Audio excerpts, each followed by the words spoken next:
prima prezentare. Ok. Și cum o văd? Sorry. I must have it here as well. Alright. Adopt un AI, pentru că adopția este o treabă foarte serioasă. Dacă adoptăm un copil sau un câine sau un AI, este ceva foarte serios.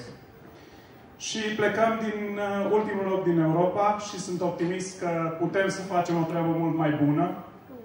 Suntem pe locul întâi la internet, deci este loc.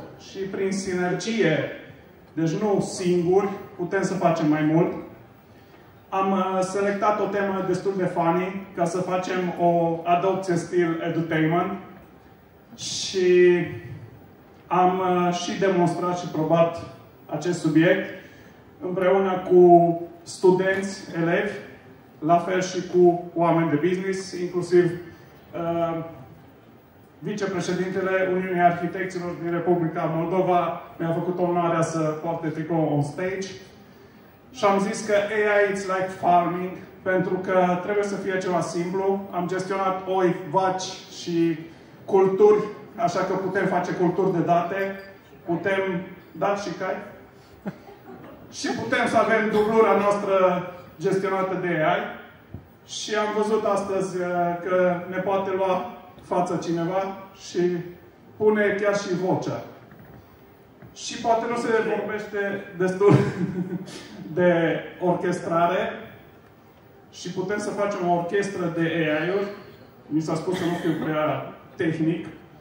Dar orchestra asta de AI face economie de bani și putem să dau, ca și la mașinile autonome, un nivel de autonomie. Și putem să facem procese automate în firma noastră cu NET. Iar mi s-a spus să nu spun de asta. Ok. Dar îmi place foarte mult să caut niște concepte din astea end-to-end și să facem niște deep research-uri. De pildă, nu există o linie de grădină de produse. Nu avem corpuri de iluminat, garduri, ghivece și așa mai departe, care să aibă aceeași linie melodică. Și, de pildă, nu avem roboți care să colecteze răhăței de câine din parcuri și se poate face un deep research pe subiectul ăsta. Și descoperim că în Portugalia este o amendă de 1500 de euro dacă lași așa ceva și putem să pornim acest proiect în locația respectivă. Pe mine mă leagă aici cu picamărul, sunt chiar aici la Marriott, unul dintre primele locuri de joacă care le-am instalat. Și îmi place educația, sunt cu copii, sunt cu Brian Tracy și așa mai departe și inclusiv în Nepal la 5400 de metri. Vă mulțumesc și doresc să fac acest proiect împreună cu voi și sper să iasă ceva minunat și chiar dacă nu o să fie în primele 3, vă mulțumesc!